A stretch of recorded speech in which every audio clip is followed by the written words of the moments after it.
नमस्कार. व्हिडिओ मनापासून आवडला असेल तर अभिप्राय द्यायला विसरू नका. अजून कोणत्या संतवाणीचा अर्थ जाणून घ्यायचा आहे ते कमेंटमध्ये लिहा आणि संतांची संतवाणीला सबस्क्राईब करून भक्तीच्या मार्गावर आमच्यासोबत जोडलं जा. हा राष्ट्रसंत तुकडोजी महाराजांच्या ग्रामगीता या ग्रंथातील एक अत्यंत मार्मिक अभंग आहे, जो माणसाच्या बाह्य धर्माचरणापेक्षा सत्य आणि शुद्ध आचरणाचे महत्त्व सांगतो. कशाला काशी जातो रे बाबा, कशाला पंढरी जातो?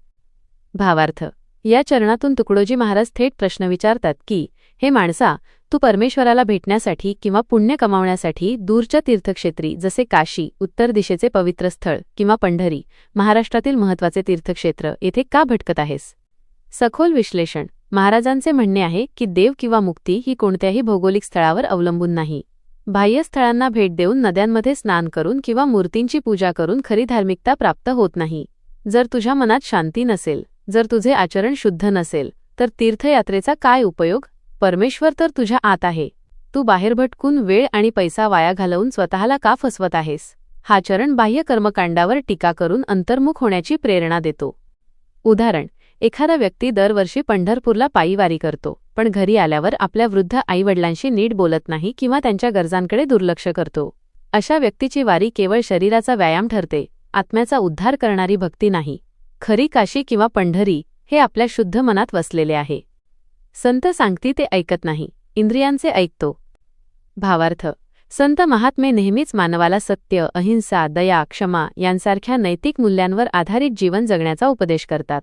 परंतु माणूस त्या ज्ञानाकडे दुर्लक्ष करतो आणि आपल्या 5 इंद्रियांच्या डोळे, कान, नाक, जीभ, त्वचा आणि विकारांच्या काम, क्रोध, लोभ, मोह वासनांना बळी पडतो.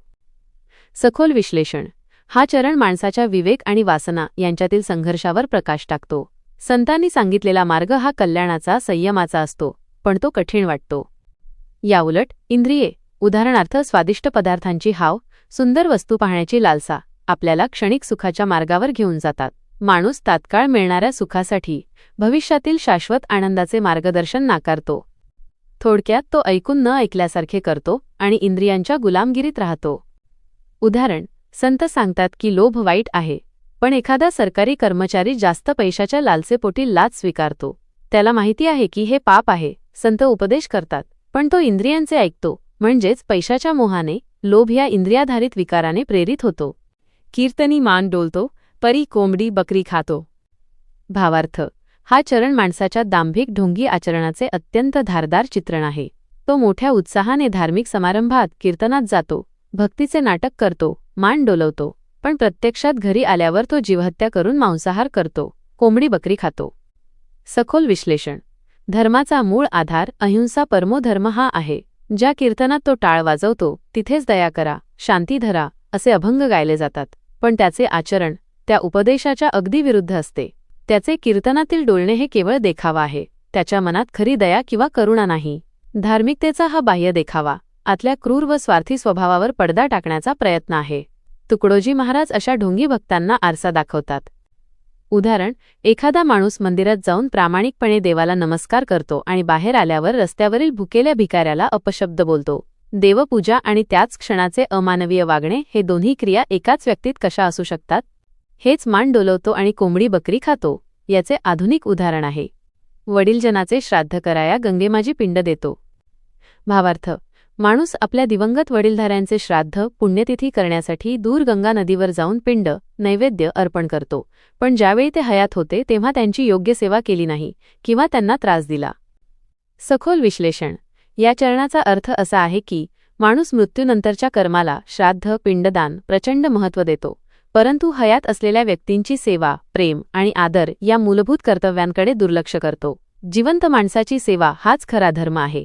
जर तुम्ही जिवंत वडिलांची उपेक्षा केली तर त्यांच्या मृत्यूनंतर केलेले श्राद्ध हे केवळ एक औपचारिक विधी ठरतो, त्याला भावनिक किंवा आध्यात्मिक अर्थ राहत नाही. महाराज सांगतात की धर्म हा वर्तमानात जगण्याचा आहे, भविष्यात विधी करण्यावर नाही. उदाहरण. एका मुलाने आपल्या वडिलांना वृद्धाश्रमात ठेवले आणि त्यांच्या हयातीत कधीही त्यांची भेट घेतली नाही, पण त्यांच्या निधनानंतर त्याने खूप मोठा दशक्रिया विधी केला, मोठ्या लोकांना जेवण दिले. महाराजांना हे सांगायचे आहे की जिवंत असताना जो प्रेम आणि सेवा देऊ शकला नाही, त्याचे श्राद्ध फक्त एक निरर्थक कर्मकांड आहे. खोटा व्यापार जरा ना सोडी, तो देव कसा पावतो. भावार्थ. हा माणूस आपल्या व्यवसायात कामात खोटे बोलणे, फसवणूक करणे, वजन मारणे किंवा चुकीचे व्यवहार करणे, खोटा व्यापार जराही सोडत नाही. जर त्याचे कर्म इतके अशुद्ध असेल तर त्याला परमेश्वर, देव कसा प्रसन्न होईल? सखोल विश्लेषण. धर्म केवळ पूजा अर्चा किंवा मंत्रपठण नाही. धर्माचा सर्वात महत्त्वाचा भाग म्हणजे व्यवहारशुद्धी आणि प्रामाणिकपणा. जो व्यक्ती आपल्या दैनंदिन जीवनात दुसऱ्यांना त्रास देतो, अन्यायाने धन कमवतो आणि सतत अप्रामाणिक असतो, त्याचे कोणतेही धार्मिक विधी निरुपयोगी ठरतात. कर्म चांगले नसेल तर बाह्य भक्तीचा स्वीकार देव करत नाही. देव पावतो म्हणजे जीवनात सुख, शांती आणि समाधान प्राप्त होते. खोटारड्या माणसाला हे समाधान कधीच मिळत नाही. उदाहरण. एका दुकानदाराने ग्राहकाला खराब वस्तू चांगल्या किमतीत विकली. खोटा व्यापार. मग तो मंदिरात जाऊन देवाला 101 रुपये दान करतो. या दानाचा काही उपयोग नाही, कारण त्याचे धन अन्यायाच्या पायावर उभे आहे.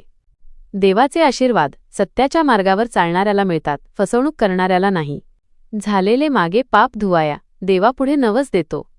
भावार्थ. माणूस मागच्या आयुष्यात केलेले पाप, चुका किंवा अन्याय धुण्यासाठी, त्याची भरपाई करण्यासाठी देवाला नवस, शपथ, वचन देतो. देवा, माझे हे काम कर, मी तुला इतक्या साड्या पेढे वाहीन. अशा प्रकारची देवाशी केलेली ही सौदेबाजी आहे. सखोल विश्लेषण. या चरणातून तुकडोजी महाराज पाप पुण्याची ट्रेडिंग करण्याची माणसाची वृत्ती स्पष्ट करतात. त्याला वाटते की मी देवाच्या पायावर काही पैसे किंवा वस्तू ठेवल्या तर देव माझे मोठे पाप माफ करेल. हा एक प्रकारचा आध्यात्मिक लाचखोरीचा प्रयत्न आहे.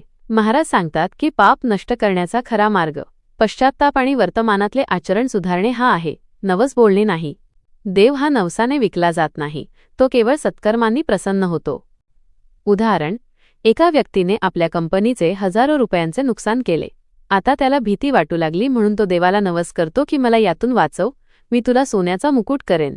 पण त्याने केलेल्या नुकसानीची भरपाई न करता केवळ नवस करणे म्हणजे पापाला विकत घेण्याचा निरर्थक प्रयत्न आहे. तुकड्या म्हणे सत्य आचरणा वाचोनी कोणीच ना मुक्त होतो. भावार्थ. शेवटच्या आणि सर्वात महत्त्वाच्या चरणात राष्ट्रसंत तुकडोजी महाराज आपले अंतिम आणि स्पष्ट मत सांगतात. सत्य आचरण, सदाचार, नैतिक जीवन केल्याशिवाय या जगातील दुःख, मोह आणि बंधनातून कोणीही मुक्त होऊ शकत नाही. सखोल विश्लेषण हा अभंगाचा निष्कर्ष आहे. वरील सर्व बाह्य कर्मकांडे काशी, पंढरी, कीर्तन, श्राद्ध, नवस, गौण आहेत. सत्य आचरण म्हणजे काय? सत्य बोलणे, खोटे न बोलणे, प्रामाणिकपणे वागणे, फसवणूक न करणे, दया आणि करुणा ठेवणे, जीवहत्या किंवा कोणालाही त्रास न देणे, इंद्रियांवर नियंत्रण ठेवणे, वासनांच्या आहारी न जाणे. तुकडोजी महाराज सांगतात की कर्मकांड नाही तर आचरण हाच मुक्तीचा एकमेव मार्ग आहे.